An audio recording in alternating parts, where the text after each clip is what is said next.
O si what's up mga kabonsai, welcome po sa channel ko guys. Sa Photo Test Vlog, part 5 po ng video natin. Dito po sa bonsayan ni Serious Bonsai Garden. Dito po sa Fairview, Quezon City mga kabonsai. Siyempre kasama pa rin natin si Idol Philip Regala. O sa mga kabonsai dun po sa mga may mga bonsai o maraming bonsai na hindi maintindi at naghahanap po kayo ng artist na gusto nyo mag-maintain ng bonsai ninyo, gumawa, magkasikaso, magintindi. Available po si Idol Philip Regala. Ilalagay ko po yung kanyang Facebook sa dulo ng video na to, tsaka yung kanyang cellphone number sa mga gusto magpa-maintain ng bonsai dyan. So kontakin nyo lang po si Idol Philip Regala. Lahat po ng bonsai na pinakita ko dun sa 1, 2, 3, 4 5 ngayon na mga bonsai, halos lahat siya po yung nagme-maintain po dito. Kaya sa mga may gusto o interesadong magpa-maintain ng bonsai kay Boss Philip, mag-message nyo lang po siya. Nasa dulo po ng video na to yung kanyang Facebook at saka yung kanyang cellphone number mga kabonsai. Shoutout ka muna. Shoutout naman dyan mga kasay. O si mga kabonsai, itong part 5 wala nang pambenta. So ito po yung mga collection nung bossing niya, yung collection nung boss niya. So ito yung mga medyo magaganda, mga finish na mga halaman nila dito mga kabonsai. So ipapakita ko lang sa inyo for sharing lang po mga kabonsai. O so yung guys, huwag natin patagal dito. Pasukan yung intro ko o kaya intro. Pasok!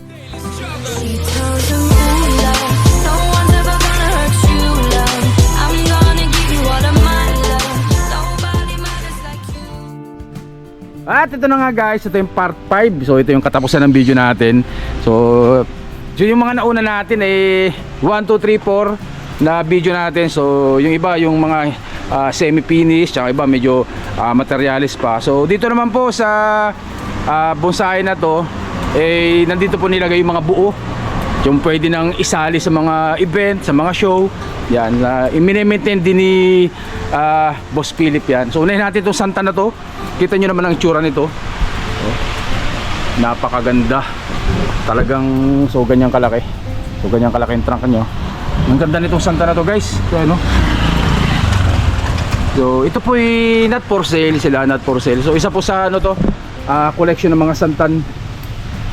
Yan. Napakaganda oh. Punta natin dito sa kabila. So para magkaroon kayo ng idea kung anong magandang forma ng santan. So ganyan po. Pag nagbulaklak yan, punong-puno ng bulaklak, napakagandang tingnan yung mga kabonsai. So ito pa yung isa. So santan din. Mga naka-extension pot kasi naghahabol ng magpalaki ng sanga. Kaya naka-extension pot po yan mga kabonsai. Pero yan, ganda ng mga santan dito. So ito pa, kita nyo kung gaano kanipis yung ginamit na glaze pot dyan. Yan. Ganda nitong santan na to. Kaya tayo, meron din po ako mga santan. Kung nakita nyo mga huling mga upload ko, may santan din tayong alaga sa bonsai natin. Dahil napakaganda po niya pag nagbulaklak ng mga santan na yan.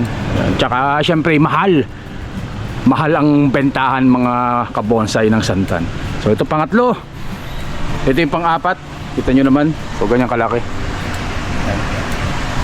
Ganda rin guys oh. Yan, santan. Napakaganda. Ayan. Matutuwa ka sa santan pag yung nagbulaklak, nag-full bloom yan. Ako, napaka-cute tingnan. So ito yung isa pa. Santan oh. So ganyan lang, simple lang mga kabonsai. Napakagandang tingnan. Pink ba to pre? Ito kulay pink pala tong isa na to. Kaso yun, pabuka pa lang sana, hindi natin inabot. Ano, kulay pink pala to. Isa sa pinaka-rare, pinaka-bihira na mahanap ni pre. Hindi masyadong rare na rare yung mga santan, lalo pag may malalaki. So ito naman po aragaw dagat. So ganyang kalaki, ang ganda na rin. Mga finish na po ito guys. Kumbaga mga trim na lang ang gagawin dito sa mga bonsai. So nasa tabing kalsada lang po yan, nasa labas ng bahay. Yan po yung kalsado. Nasa labas lang po ng bahay yan. So ayan po yung bahay ni Boss Philip. Isa sa kliyente yan, ni Boss Philip. Laki ng bahay. May mga kuryente pa. Argaw dagat po guys. Ito man kamuning bilog. Ang ganda rin ng sayo nito. Kamuning bilog mga kabonsay. Naka-glaze pot. Gaganda ng mga pot pa lang, talagang na, may presyo na. Kamuning bilog mga kabonsay.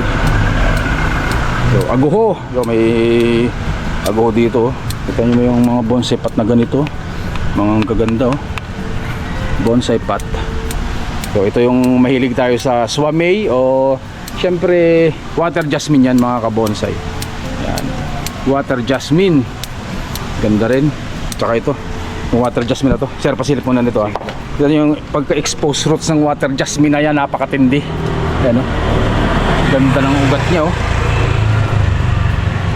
Ganda ng water jasmine. Pwede pang i-sub-sub pa ng kaunting ganun para talagang magka-cascading siya Ganda. Tapos naka-terracotta pat pa mga kabonsay. So dito pa rin, naman to?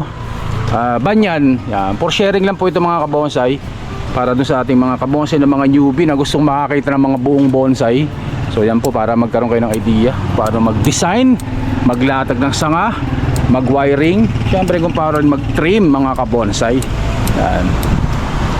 At isa din sa pinakamagandang bonsai kapag nabuo isang palok, ayan tapos magkakabunga ng ganyan, napakaganda. Ayan may dalawang bunga ganda. Tapos may bulaklak pa guys. Ayan so isang palok hindi masyadong malaki ito so ganyan lang kaliit, pero napabunga na nila. Ayan kita nyo naman ang mga sanga, grabing itsura luman-luman ang itsura nito. Ang ganda. Sampalok bonsai na naka-terracotta pot. Ganda ng pot na yun May mga design pa ng mga bundok-bundok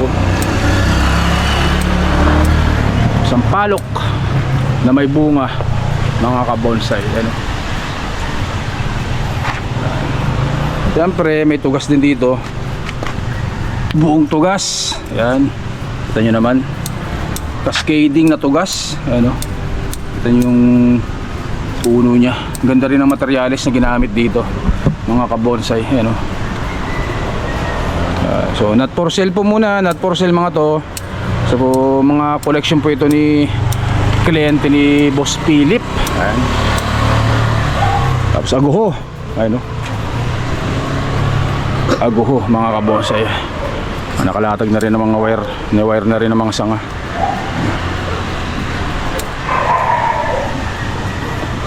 Aguho. Yan. At dahil mahilig sa bantigi si boss, so boss ni Boss Philip, ay ito, dami rin dito mga bantigi. So nandito yung mga talagang pa-finish na. Yan. So dito nila nilagay. At salamat at wala namang nagnanakaw dahil nasa labas lang ng bahay guys. Yan. Ganda nito. Maganda to, semi cascade na bantigi. Tapos nandito yung malaki, ginawang centerpiece. Kita nyo yung ganda ng ganda ng mga shari nya, mga deadwood. Laki. Tapos ito mga kabonsay nakatanim sa limestone. So bantigi yan guys, bantigi. Saka ito pa.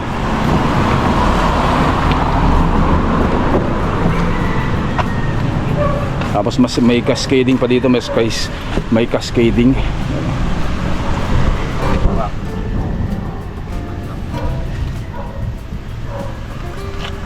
Rock grow na clamp. Ayan clamp style. Ayan tsura. Ganda. Mukhang lumang bonsai na ta, lumang puno na.